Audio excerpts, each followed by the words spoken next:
guys, so today I'm going to be doing the beauty scenario tag, and first things first, just want to mention, if my face looks really brown for some reason, it is because I just got a spray tan today, and usually my body looks fine, it looks brown or whatever, but my face tends to get more brown than the rest of my body. Let's just hop right in and get started with the beauty scenario tag. The first question of the beauty scenario tag is, if you had to get rid of all of your foundations and you could only keep one high-end and one drugstore, which would you keep? So for the high-end one that I would keep, it would be the Clinique Redness Solutions foundation, and this foundation has been my on and off favorite ever since I started wearing foundation, probably 4 or 5 years ago. I have been wearing this foundation on and off. It was one of the first foundations I ever purchased because actually my grandma wore it. It's a thing on both sides of my family for everybody to have really red pigmentation in their skin. On my dad's side of the family, it's just like a natural red flush that everybody has, and on my mom's side, a lot of people in my family actually have rosacea. So having red tone to your face specifically is just something that runs in both sides of my family. So my grandma wore this and it covered up her rosacea and all the redness, and that's something that I really wanted my foundation for, is to mostly just cover up the redness that I had. And the Clinique Redness Solutions really works wonders, and I stopped using it for a while because it seemed to be too dark for my skin. The stuff that's in it to cover redness works amazing, but when I'm at my palest, it does not match whatsoever to my skin tone. So spring, summertime, it works a lot better for me and it matches once I get a tan on myself. But actually, I have not been having to wear foundation since I've been going spray tanning, but once again, that's for another video. So this is my favorite high-end, and for drugstore, my favorite foundation currently that I would save, if it came to that, would be the L'Oreal True Match Lumi Healthy Luminous Makeup. And I really, really love this. It is not very much coverage, but the coverage that it does give, I feel like it brightens up my face and gives me a really, really nice glow, and I love this foundation. So these are the two that I would keep if I had to get rid of all of my other foundations.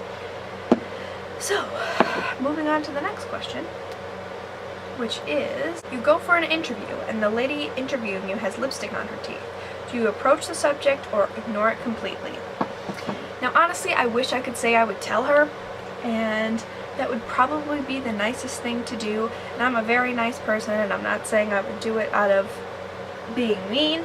It's just I hate confrontation. Anybody that knows me can attest to this. I always walk away from a situation most of the time. I'm not like a fighter or any sort of thing like that, and I know that really doesn't have anything to do with fighting, but when I say I don't like confrontation, I would never, I don't tell people if there's something in their teeth, or if there's lipstick on their teeth, or if there's makeup smudged underneath their eye. I just always feel like I'm going to offend somebody, and then that will result in confrontation. Question 3. You're not feeling yourself and you need a pick-me-up. Which lipstick do you put on to make yourself feel beautiful? My favorite lipstick lately, and I wear this more than any other lipstick since I've got it, is the NYX Diamond Sparkle lipstick, and the color is 03 Sparkling Salmon. This lipstick is so pretty. That is the prettiest lipstick I have ever seen in my whole entire life. That is so gorgeous. I love it. It is just the perfect peachy pink color with gorgeous gold glitter in it, and I love the way that it looks. It makes me feel beautiful when I'm wearing it, and it's just the most beautiful color, so that is the lipstick I would go to. Question 4.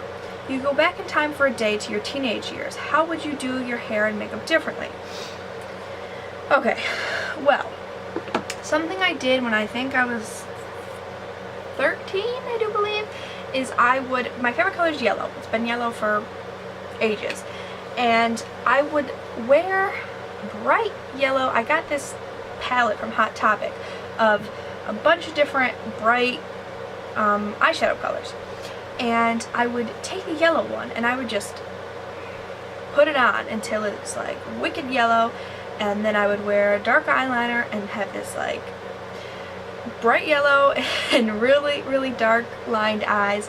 And I do not know why I did that. And I didn't wear mascara either, just black eyeliner and bright yellow eyeshadow. And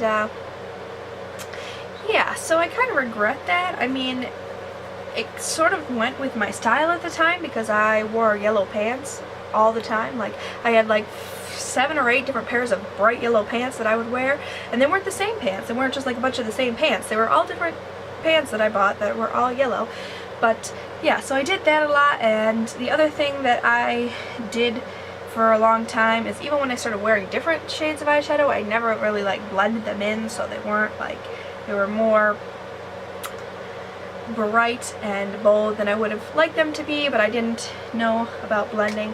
So yeah, definitely blending and not wearing bright yellow eyeshadow would be what I would say I would change. For my hair, for a while I decided I really liked Demi Lovato, and she had like straight across bangs, and on me straight across bangs are the ugliest. I mean, they make my face look so fat, and it's not flattering for me at all. But for the longest time I was like, I want to look like Demi Lovato, so I cut my hair to straight across bangs, even though I had tried it before and it looked horrible. And yeah, I did it anyway, and yeah, no, it was not. And then with the straight across bangs, eventually I went into having a scene or emo haircut and having really, really, really short layers on the top and thinned out hair down here, and that was a disaster. Anyways, question 5. You ask your hairdresser for a shorter length pixie lot haircut, but they hear wrong and give you a pixie cut.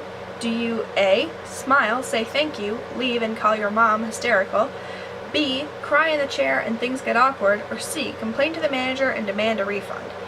Okay, well, sort of A and C, because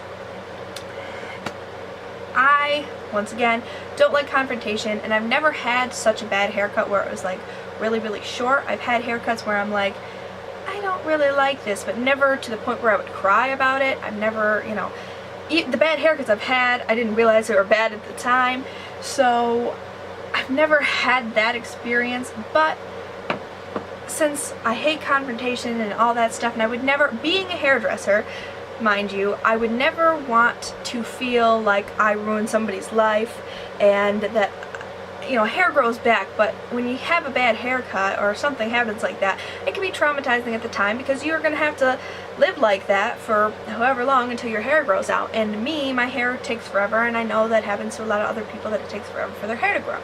So, sorry, my camera died. But anyways, like I was saying, the misunderstanding of hearing you wrong is definitely their fault. They should have been paying attention better. So back to what I was saying. This is a really long explanation for this question, but A and C, because I would leave and call my mom, because that's what I do when I'm upset about anything, and C, because my mom would probably just show up at the place where I was and go in and demand a refund for me, because that's the way my mom is. Question 6. Your friend surprises you with a 4-day city break and you have 1 hour to pack. Which do-it-all palette do you pack in your makeup bag? I don't really have any palettes that are like do-it-all. Like, they don't really have like blushes and eyeshadows or anything like that. The palette that I use for everything is this Tarte palette, and I use several colors in here for eyeshadow. My favorite blending shade is this one right here. One of my favorite ones to wear to make my eyes pop is this purple, and I also use this color right here to contour my face, because it's a taupey color and it's better to contour with a taupe or gray shade, because that is the natural shadow color than a brown. And so I've been using this for contouring, and I really, really love that. I use this as a blush sometimes. So if I was to have to take one palette, I'd probably take this because I use it for contouring, eyeshadow, blush.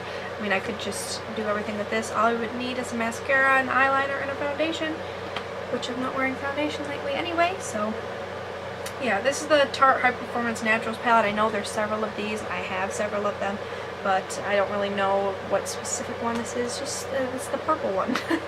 The next question, which is question 7, is your house has been robbed. Don't worry, everyone is safe. But your beauty stash has been raided. What's the product you really hope is safe?